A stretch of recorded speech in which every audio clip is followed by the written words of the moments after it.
We've reached another one of those cornerstone titles. Horrorland is one of the more important parts of the Goosebumps ethos. There's been plenty of iconic monsters and characters, but this is the series' one iconic setting. We have this book, of course, which received a direct sequel in the Goosebumps 2000 line, and it would become the main setting and title of the Goosebumps Horrorland series, which serves as the franchise's big Avengers moment where all the Goosebumps storylines tie together or something. Horrorland was the setting of 2 video games, 2 board games, and rumor has it that it might factor into the second Goosebumps film. And I have to say, the idea of an evil theme park, not like a haunted abandoned theme park, but an active Disneyland-style theme park run by evil monsters, really appeals to me. Speaking personally, I find big corporate-run theme parks the high-fructose corn syrup of life experiences. Fun and tasty, but artificial and highly processed. And there's a lot of fun ways you can spin that. I mean, I don't expect R.L. Stine to suddenly wordsmith a biting satire of the Walt Disney Corporation, but the potentials of parody are there. I was pretty excited jumping into this one. Did it hold up? Let's find out. So we start with one of the scariest openings this series has given us thus far. One that speaks to a fundamental, primal fear all human beings share. The fear of being stuck in a car on a long road trip. Dad was driving, and Mom was beside him in the front. I was squeezed in back with my little brother Luke, who is 10, and Luke's friend Clay. It wasn't the best place to be. My brother cannot sit still for a second, especially in the car. He just has way too much energy, and he's totally goofy. The longer we drove, the more restless Luke became. He tried wrestling with Clay, but there wasn't room. Then he tried arm wrestling with him, and the two of them kept bumping me until I lost my temper and started shouting at them to stop.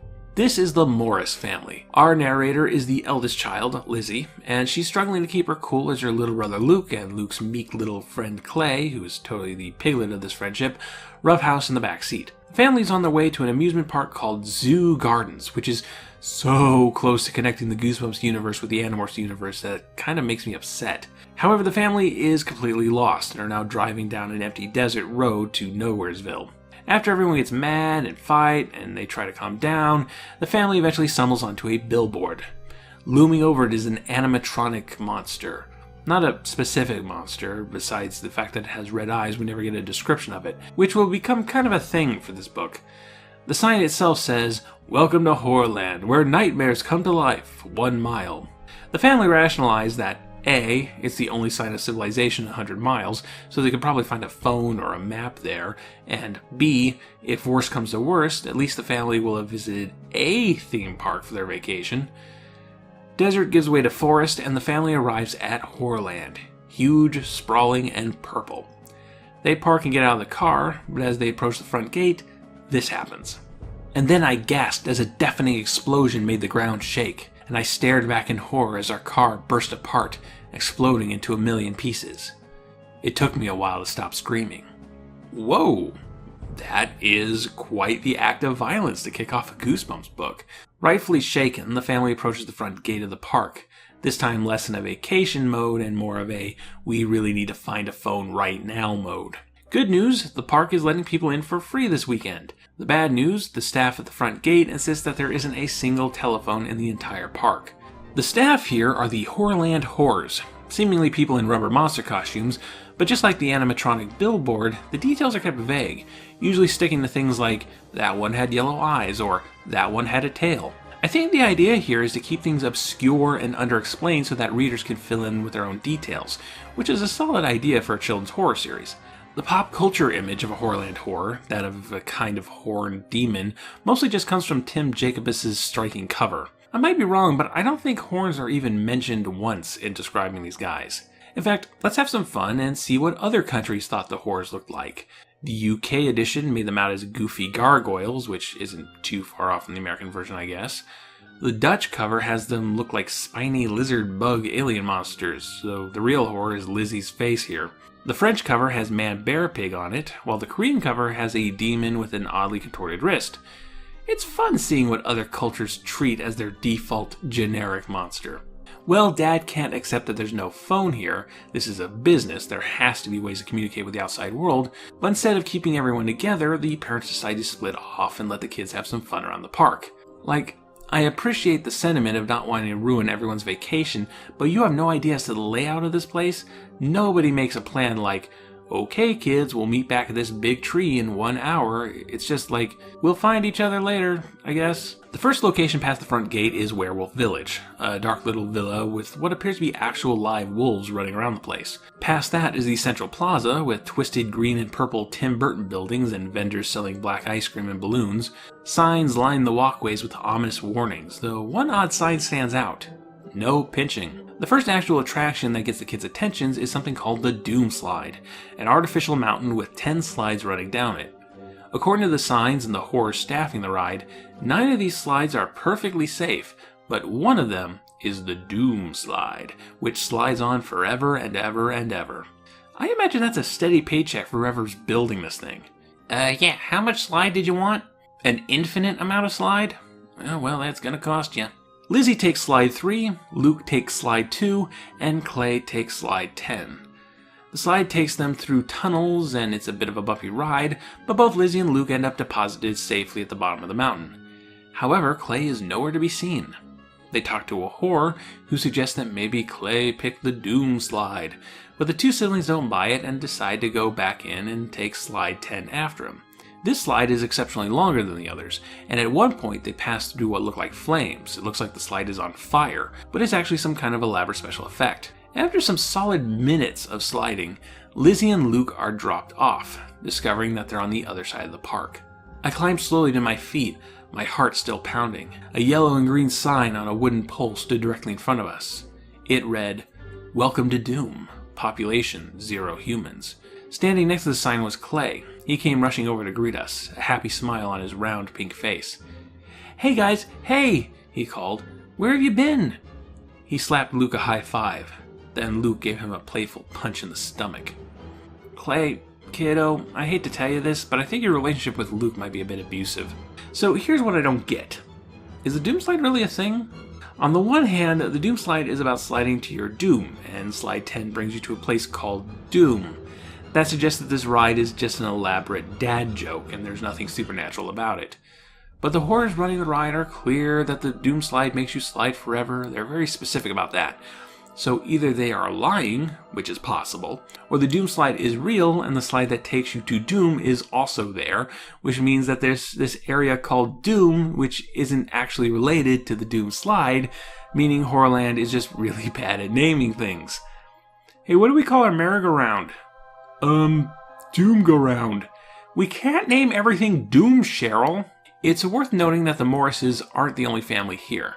The park is pretty active. Families with crying children at their legs, thrill-seeking teenagers. This place is hopping for a mysterious theme park in the middle of nowhere that doesn't seem to advertise outside of one billboard.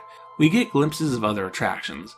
There's a water park area with horror rapids and an alligator pond, exhibits like the Guillotine Museum, a bungee jump attraction that advertises itself as the only bungee jump without a cord, and a giant roller coaster that says it's out of order, but is still letting passengers on. I feel like a lot of these attractions are less horror-themed and more doesn't apply to safety regulations themed.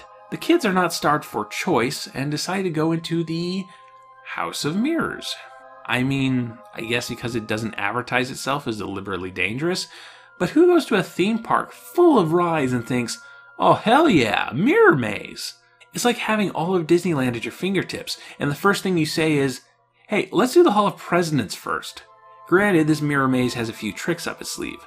The walls move around, and eventually the kids get trapped inside glass cells with the walls slowly closing in, which I think effectively evokes a fear of claustrophobia, so points where points are due.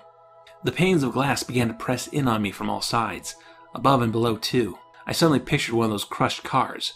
You know, the cars that are crunched into a perfect square in those big compactor machines.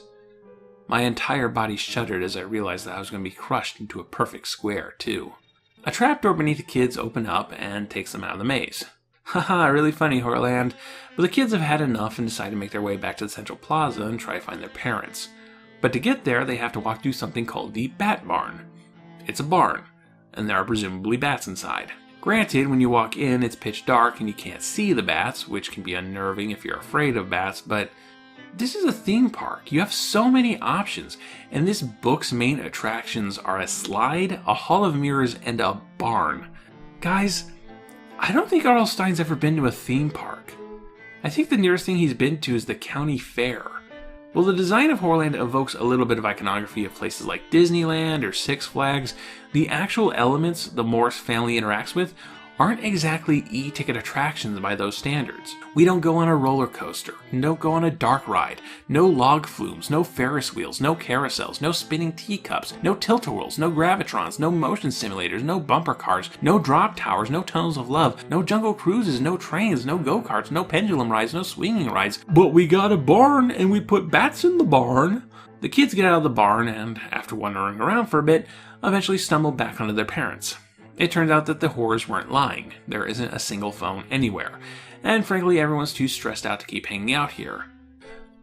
But I guess we can take one more ride. A sign behind the boathouse read, "Coffin Cruise, a relaxing float to the grave." I lingered behind the others. When I finally stepped out into the dock, it took me a while to realize that the objects bobbing in the brown water weren't canoes. They were coffins. They were made of black, polished wood. The lids were pulled back, revealing red satin interiors. Each coffin was big enough for one person. Okay, this is a bit more like it. This is effectively a reasonable horror twist on a lazy river ride, which is actually something you'll see in an amusement park and not a state fair. Not the most iconic or exciting of rides, but at least it's something. The Morris family pile into coffins and gently float down the river. But after a few relaxing minutes, the lid of the coffin closes, and Lizzie feels spiders crawling all over her. She freaks out, but when the ride reaches the end, the coffin opens and the spiders are no longer there, if they were ever there at all.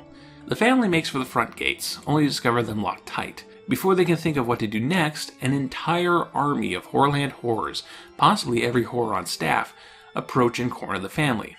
And we get the big reveal. "I'm the Horrorland MC. We all want to thank you for being our guest today." She flashed us a warm smile. "You mean we can go?" Luke demanded, half hidden behind my dad. "Of course," the horse said, grinning warmly. "But first we want to thank you all for appearing on Horrorland Hidden Camera." The dozens of horrors behind her broke into applause and loud cheers. "Hey there, you described a character's smile as warm twice in a row. Repetition, 5-yard penalty." So yeah, Horrorland isn't exactly a theme park, but the location for an elaborate candid camera style show. If you were born after 1998, think less cynical versions of YouTube prank shows. Horrorland Hidden Camera is a show on the Monster Channel, which the family just take on face value as they don't have cable. The horrors admit to blowing up the Morris's car, so I guess actually closer to a YouTube prank video than I thought, but say they've won a brand new car as thanks for being on their TV show. Except this is a lie, as what they end up doing is taking the family into a building, throwing them into an arena, and having a whole bunch of random monsters attack them for 60 seconds.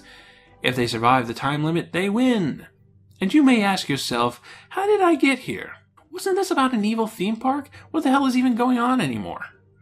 Well, the Morrises survive the random monster death pit, and the horrors are like, screw it, let's just throw them in a pit of bubbling slime. They're all about to be pushed in, when Lizzie remembers that no pinching sign. I stepped up to the MC, reached out, and pinched her arm as hard as I could. Her mouth opened wide, and she let out a startled gasp. And then I was the one to cry out as her mouth opened wide, and with a loud whoosh, a rush of air escaped her lips. I leaped back. As air rushed out of her mouth, she appeared to deflate, just like a balloon. I gasped in amazement as she folded helplessly to the ground. So they're evil balloon animals, I guess. Can't say I was expecting that.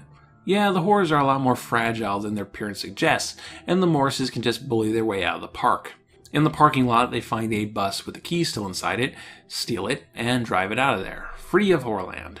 Some hours later, they make it back home, safe and sound, and I guess they just own a bus now. Not sure where they're parking it. However, there's one more surprise. Then I saw him. It was a horror, and he was clinging to the back of our bus. I shrank back as the horror let go of the bus and slid to the ground. His yellow eyes studied us menacingly. He moved toward us quickly. Clay and Luke hid behind Dad. Mom's mouth dropped open in fright. "What do you want?" I cried. He reached out his green hand. "Here," he said. "We forgot to give you your free passes for next year." Also, can I just crash at your place for a while? Where are we? Is this Oakland? I don't know anybody in Oakland. Anything cool to do around here? Hey, do you have any beer? I promise I'll pay you back. So, sadly, this book did not live up to my expectations as a rollicking evil amusement park story. But that's not to say it doesn't have anything under the hood. The primary driving force of One Day at Horrorland is ambiguity.